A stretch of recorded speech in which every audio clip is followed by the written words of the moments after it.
скоро 3 месяца филиалу.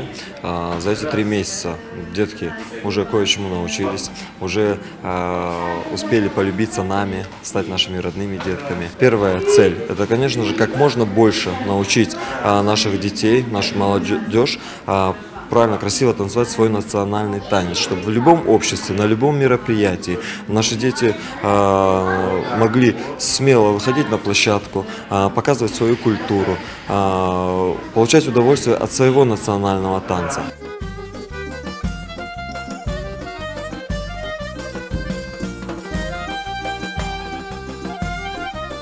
Мен Буюк Мерахнин, біздің милли хрым-татар ойынlarımызға қатынаймын.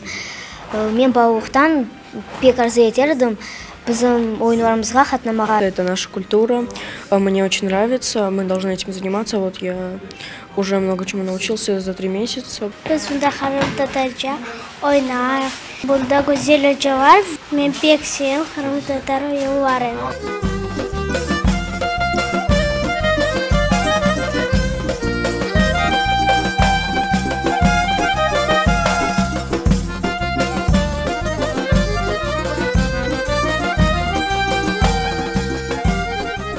Бір оғламы и үш қызымы кетірейін мұнда пек бегенелер, пек güzel алып барарлар.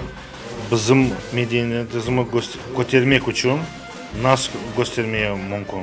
Milli oyunlarla, yerlerle, urf adetlerle. Балар пек хуваналар, çünkü milli oyunlarını öğreniyorlar ve aynı zamanda bizni de öğretiyorlar ve biz de pek huvanamız bu şeyge.